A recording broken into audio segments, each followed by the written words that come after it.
Lock in, ladies and gentlemen, you are in for a doozy today. So let's get straight into this. Today we have a newscast that we have right about 55 minutes ago, less than an hour, by Fox News.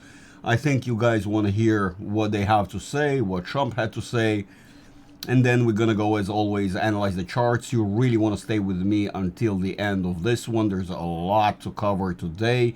And in fact, in a way, if you haven't been following, you already have screwed up big time. But at least now you can follow along and know exactly what's going on and where to be updated. And definitely join my community. This is my Discord. Real quick, this is the Patreon. Real quick, join in. Why? Because next month this is going to be a $20 tier. This is the basic tier. The full tier, of course, gives you more access. And the Academy, you sign up through the Discord itself. When you already join, you reach out to me and we talk, and I help you out and sign you up onto the Academy if you want to know more about it, and so on and so on. So let's get straight into the video of today. So the U.S. blockade on Iranian ports is holding strong as the Navy fires upon and disables an Iranian oil tanker who was trying to break through. They were ignoring commands. Now they're disabled. And while Tehran reviews the latest U.S. peace proposal, President Trump says a deal could be right around the corner. Lucas Tomlinson is live in Dubai with the latest. Hey, Lucas. Well, good morning, Brian. This is something we've heard from President Trump before, and each time Iran manages to stall for more time. We'll see if this time is any different. Here was President Trump yesterday. We're in good shape. And now we're doing well. Now we have to get what we have to get. If we don't do that, we'll have to go a big step further. But with that being said, they want to make a deal. We've had very good talks over the last 24 hours. And it's very possible that we'll make a deal. Now, some history in the making, Brian, when that F-18 Super Hornet went to guns, raking this unloaded Iranian tanker's rudder while trying to run the blockade yesterday morning en route to Iran. It's the first time a Rhino has taken out a tanker. Recall that F-22 taking out the Chinese spy balloon off the coast of Ainsley's home state. Now, that Super Hornet launched from the USS Abraham Lincoln in the Arabian Sea while enforcing the blockade.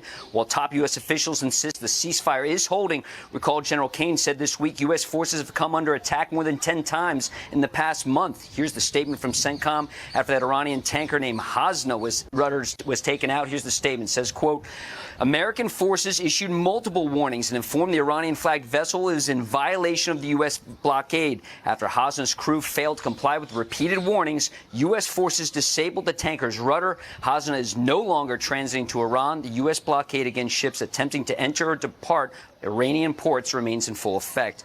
As we await Iran's response to the American proposal to potentially scrap its nuclear program, hand over all of its enriched uranium, and open the Strait of Hormuz, it appears China wants a piece of this, hosting Iran's foreign minister 1 week before President Trump heads to Beijing. And there's a report out saying Iran's president met with Iran's new supreme leader, Mojtaba Khamenei, perhaps getting some orders about which way to proceed with this new deal. Brian? All right, so the Supreme Leader, they say, is in charge, and that might be more proof of it when he meets with the president. Thanks so much. Appreciate it, Lucas. Meanwhile, here to discuss this is the former Deputy National Security Advisor, K.T. McFarland, with years of experience in diplomatic relations and knows what a problem and perennial and persistent problem Iran has been. So it's up to Iran to look at the proposal we gave them and decide if they want to go forward. What do you expect, K.T.? I think, whatever they agree to, even if they don't agree to something, if they do agree to something, they're going to cheat. So the key for us is not even so much what's in the agreement as do we have the ability to inspect, snap inspections. Anytime, any place, we get to go and see what they're doing. That's the nuclear dust. That's anything we suspect is related to their nuclear program. And the other part of it will be enforcement. So if they cheat, how do you enforce it? I think that'll require the United States to remain in the region in some capacity, and maybe even other countries in the region too, if there's a post-war agreement to help enforce it. But what I'm looking at is what you've just shown. This is the meeting next week where President Trump is going to meet with the Chinese president. My guess is that this is going to be the adults in the room, and they're going to say, what do we do about Iran? America doesn't want Iran to have nuclear weapons. China wants Iran's oil. China wants the blockade lifted. China wants energy coming from Saudi Arabia, Iraq, Iran, and the United Arab Emirates, which is extremely important to the Chinese industry. So they could be key. So let's just, for everybody at home, these are some of the deal points as we know them. Iran hands over all the enriched uranium, about 1,000 pounds. A 20-year ban on enrichment, then it would go up to 3.6. Declaration that Iran will not seek nukes. Good luck with that. Iran dismantles key nuclear facilities. The one we have not touched is the Pickaxe facility buried deep in the mountain. Inspections if violations occur, which is weird. We got to set up cameras and know there's a violation, but ban on underground nuclear work. What they want is unfrozen funds and the end to sanctions. And by the way, gradually both release their blockades, one on the Strait and one that's blockading the blockade. But the one thing I worry about is releasing their frozen funds. They put it right to terror, and it would help to rebuild their arsenal, although I think that's exactly what the Iranians want. Of course that's what they want. It's what they've done every single time they've done a deal. That's what they did after the Iran nuclear deal with President Obama. They're like cockroaches. I mean, they're going to keep coming back, and they're going to keep wanting to do what they want to do, which is to build nuclear weapons and somehow make Iran the world leader, So what do we do about it? I mean, some people say, well, regime change. But the problem is we're not very good at regime change. I mean, look at Vietnam and Afghanistan and Iraq. Every time we've tried it, it hasn't really worked. It worked in Venezuela, but that wasn't regime change as much as it was a changed regime. So it's up to the Iranian people. They've got an opportunity. This is the weakest the mullahs and the IRG have ever been in their history. And there would be outside help for Iran, the Iranian people, to change their government. But that's not our job. Our job was to get rid of Iran's nukes. And this deal will do it. It's not satisfying, because we want to see the IRGC and the mullahs march down the street and crying uncle and surrender. That's probably not going to happen. But as long as we get their nuclear weapon program under control for 20 years, that's a pretty good win. And got to reduce their ballistic missile capacity because that's the one that rockets Israel. And now we know UAE is even a bigger target. Thanks so much. Interesting time. KT, we should be hearing something today. We'll have you back to analyze what deal we got. Thank you. Thank you. You got it. Be sure to like and subscribe for... All right, everyone. So real quick, before we get into the technical analysis, again, I remind you real quick, while all the discounts are in full swing, join in the community, be in the know, don't stay behind, and make sure you actually know and understand where things are headed, what are the crosswinds, and let's get straight into this. So as Katie just said, basically they are not going to stand with that agreement. This is a dead end peace negotiation that is not going to go anywhere. We understand that the IRGC is stalling and trying to buy more time, and for what purpose, for what end, it really doesn't make any sense, because at the end of the day, I do not think Donald Trump is going to back down, and I think he is in the Middle East, if you will, to get business done. He's going to get this done one way or another, and certainly, as Katie highlighted, there are a fair amount of points that are non-negotiable,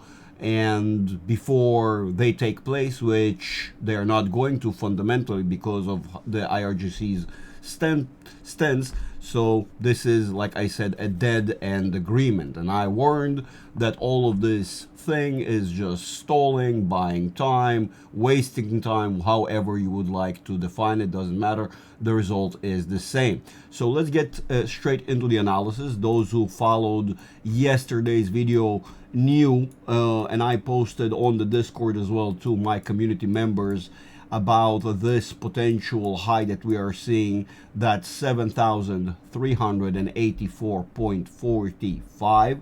As you can see on the screen, played out right about perfectly. As I've said yesterday, this is potentially going to be the main target for the area where we're going to stall. Now, let's bring in real quick our newly made overlay so you guys can follow up on what the stochastic RSI is saying at the moment. As I've been warning and preparing everyone how we will see a quick descent, just to kind of highlight just on today's notifications to the members on Greg's Charts channel. We have a dedicated channel where I post charts for the members. As you can see throughout the session, of course, I was informing, keeping everyone up to speed. So throughout the day today, I said something very simple, as we were still hovering around the 7,371.66, as you can see, and slightly higher, basically right adjacent to the Fibonacci retracement level that posed a resistance. I was already warning how to keep it simple. Once the weekly will be done, the market will start moving down fast. That was posted roughly around 2 hours into the market open earlier today, and sort of an any moment kind of setup. And as you can see, I was highlighting how we may end up retest that level again. And given how the momentum basically shifted over, as I was saying, sort of an any moment kind of setup. I really meant it, as you can see. And from there on out, we kept on moving downwards. We basically broke down. There was an attempt to retest that high, the 7,384, but we failed, and we kept on moving within a newly formed channel that we're moving within the framework of. As you can see right now, we are continuing that descent. As I was warning, the price action is about to see more of a bearish movement. Now let's go over the time frames and see where we are headed in the near/long-term future. So 5 minutes, as we can see, we potentially hit our ceiling.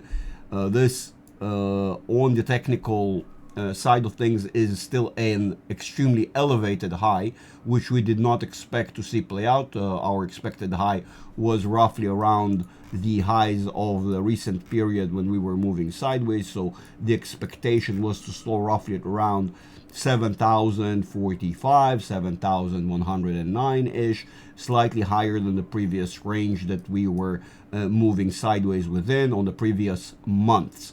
So now, by the way, I have updated yesterday. I have shown the support and resistance levels within that vicinity within which we're moving right now. As you can see, those are fairly accurate.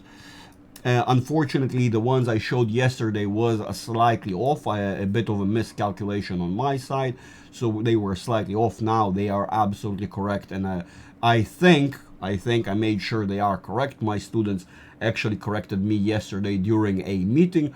I had a feeling I got it slightly wrong, but yes, my students have corrected me on getting these slightly wrong. A shout out to all you beautiful legends, and I'll see you all in the next Academy meeting. As well as, so as you can see, on the 5 minutes, we are currently moving downwards. We have right about 36 minutes left for this session. Giving this setup right now, we are either going to be moving mainly sideways within the framework of that main level, that's 7,325.70, around which we are revolving right now. Worst case scenario, we maybe see a little bit more of a pull given that bearish momentum and how very little time we have left towards 7,311.83.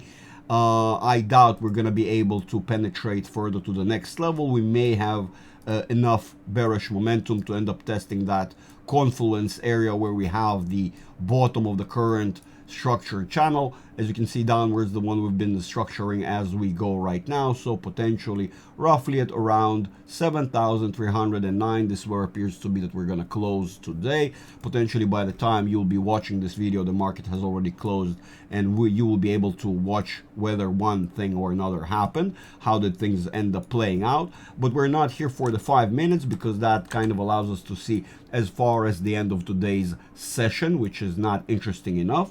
As we can see on the 30 minutes, we are bearish as well. We are bearish dominant, as well as we are riding low, and we'll riding low again below the 20, and we are now appears to be growing with more bearish momentum, which highlights and confirms the potential of that retest of the levels we were just talking about, roughly around 7,310, 11-ish. Again, that's 7,311.83, which forms our actual technical level, but there are multiple nearby support and resistance levels, for example that channel bottom, which may play some form of a role. Irregardless, we may end up not even going that low and residing still within the vicinity of the 7,325. Irregardless, we are basically caught up right now within the framework of this channel, or rather transitioning into that framework. Now, 45 minutes, since we already watched the 30 minutes, 45 minutes, we haven't yet become objectively bearish, well, we haven't been riding low, we have become bearish, but we're about to transition and see some bullish correction, which now implies the idea of a retest of those two levels, the 7,339.56,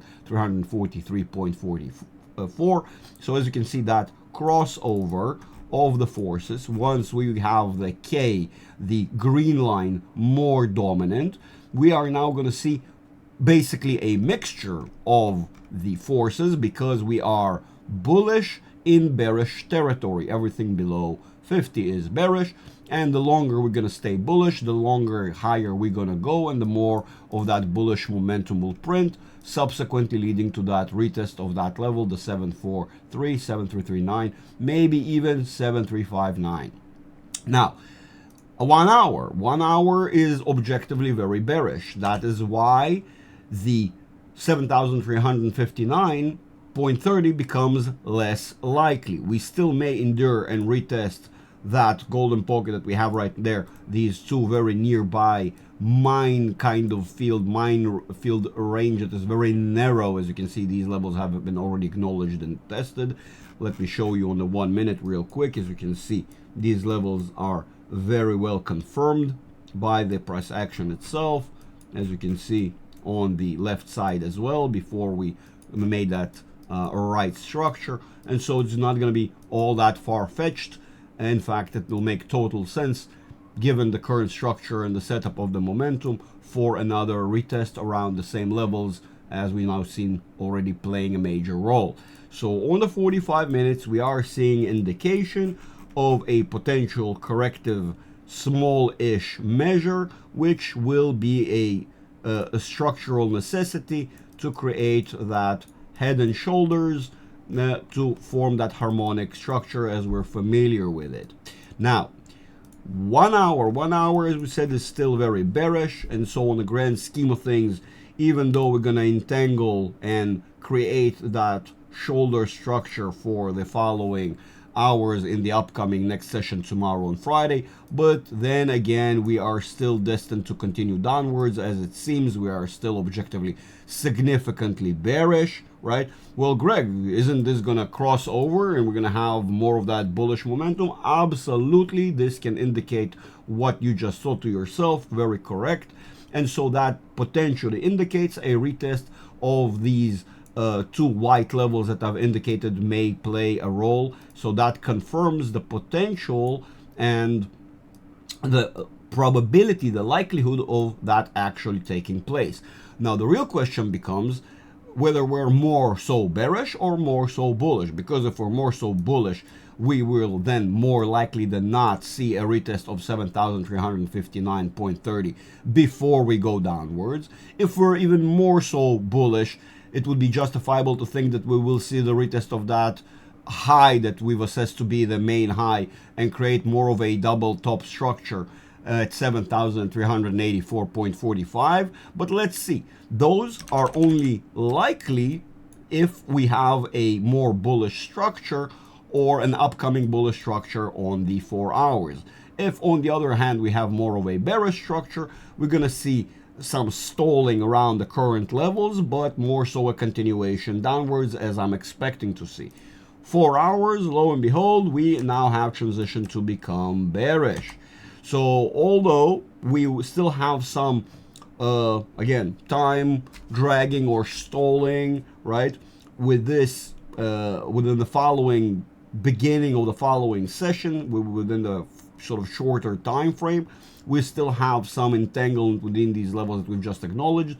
On the grand scheme of things, that will not be, should not be enough to overturn this on the 4 hours. 4 hours is very similar to our daily. So what this indicates, even though we are now at a process of just about below the crossover into overbought and subsequently very bullish momentum, what we're seeing more so is basically a retest of the current level. Again, what we are seeing on the daily, for example, although we are moving downwards, our overall channel is moving downwards, as you can tell, we still are having a corrective or a retest measure. Again, the motive is longer, stronger, and the corrective is shorter and quicker and weaker. And so what we're looking at is merely a correction, a bit of a retest on the very same highs right before the weekly crosses over. This was the thing we've been waiting for all along, and I've been warning about this, whether it's my students, the overall community on the YouTube videos, for weeks on end now. So in a way, technically it's not too late. I'm not here to tell you what to do with your portfolio. The only smart thing you can do objectively, the only smart thing I can tell you and wise thing I can tell you to do objectively is sign up, join my community. It is literally $120 a year, or even cheaper, anywhere between roughly about, what is that, $90 to $120 a year. So you can gain an entire skill set and understand why these sort of occurrences happen, in which direction the momentum is pulling right now, where are we headed, why, and how to be more prepared, whether it's mentally, whether it's technically, portfolio-wise, all of the above and then some. Because my community is more than prepared and was in the know even throughout this sideways price action that we had before this correction even started. You can watch my videos from a couple of months ago. While we were still moving sideways, I was warning that we're going to have a major correction downwards, but also a major correction upwards following it.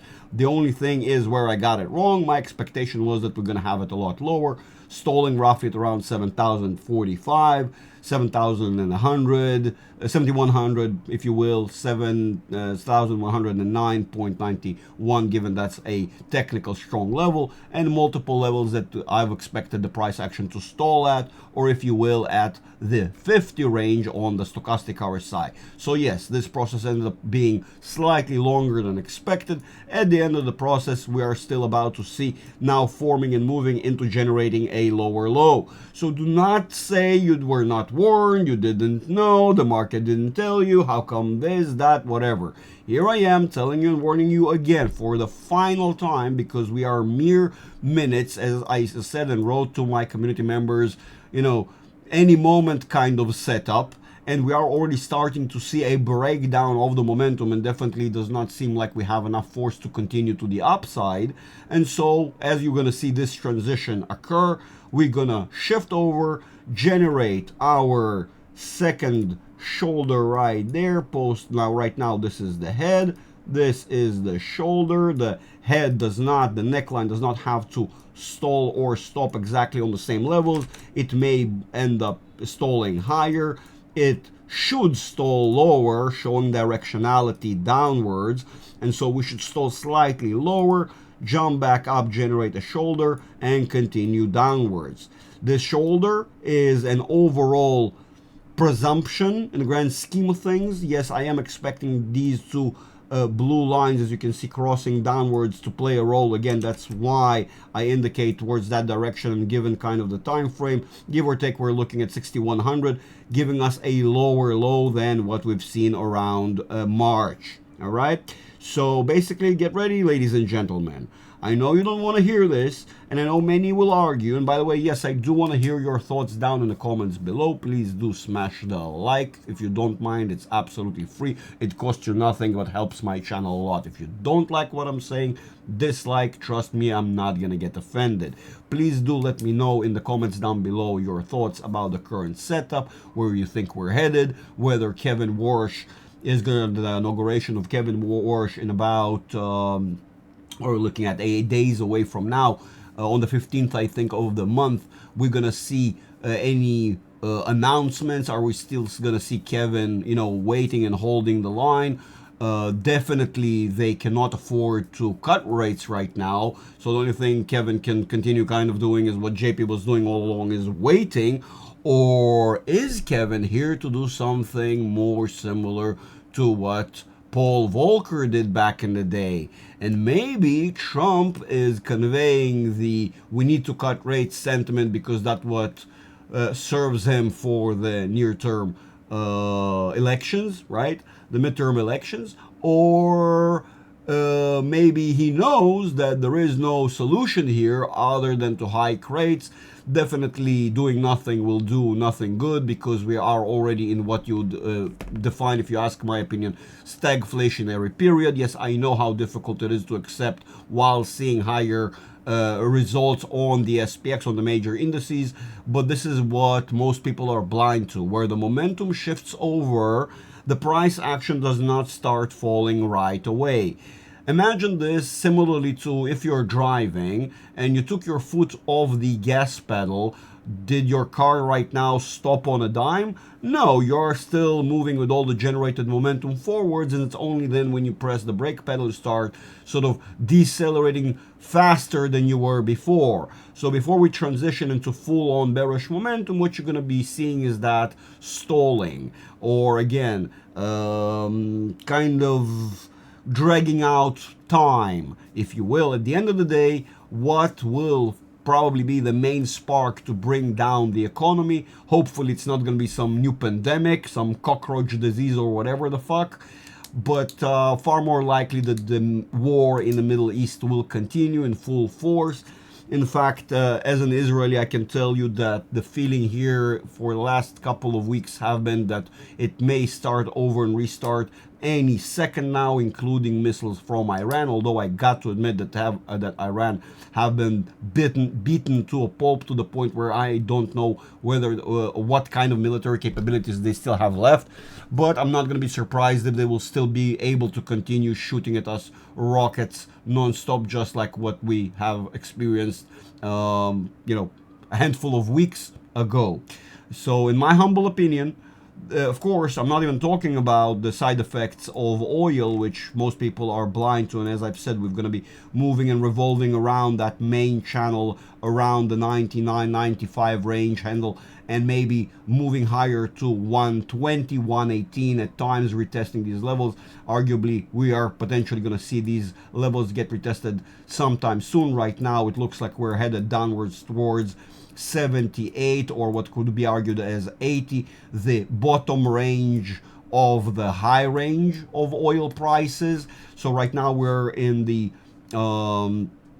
third quarter of the oil prices band, if you will, because this entire band of prices can be divided into 4 quarters, and we are now in the third quarter, which basically lasts all the way from 60 to roughly about 90. But arguably the more expert, the more knowledgeable, the initiated know that once we cross 80, we are already seeing oil prices cut very sharply into various smaller companies, profit margins, and subsequently leading to a bleeding effect on the correlated industries and sectors. And we are already still hovering around 100, so don't forget that. These are extremely inflationary prices, and this definitely cannot last long. Arguably, I would also say that many of people say, well, if it's all so bad, how come we're not seeing it? Well, trust me, that ripple effect takes a little longer. It's almost like the receding sea when the tsunami is about to hit. Those who don't know get excited and go towards the receding sea and kind of like are mesmerized by it. People who understand what the receding sea symbolizes, and that soon that very shore is going to be hit by a very strong tsunami, so any second is important. You better start running in the other direction. That's it, ladies and gents. That is all we had to cover for today. Like I said, don't forget to smash the like. Don't forget you can and should join the community right now on a major discount. It doesn't matter which tier, whether it's the full basic tier, all of them are currently discounted. I didn't want to bother you guys with codes and all that crap, so I simply kept the prices discounted. At the end of this month, all of those prices will be hiked. Basically, this $90 tier will become a $100 tier, and that $10 tier, which is basic, pretty much gives you the sort of the ability to get introduced. It doesn't give you access to the meetings and so on. The full access does, but I do recommend you take me up on the one-on-one academy, simply because I have only 2 spots left in the academy available right now. Here it is. Don't think I'm, giving you some bullshit. I am literally just announced this the other day to my members, to my Patreon members, that they should take up the opportunity, because very soon the prices will be hiked. Currently, the price for the academy is $4,500, so don't miss out and don't wait until it will become $5,000. So $1,500.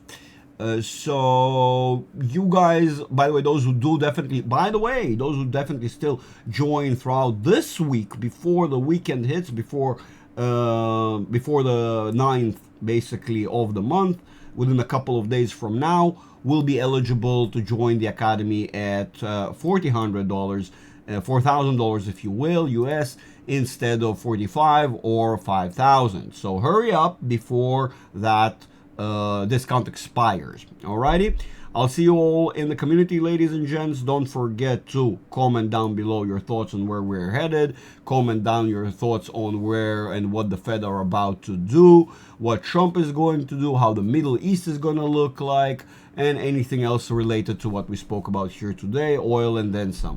Love you all. See you on the next one. Bye bye.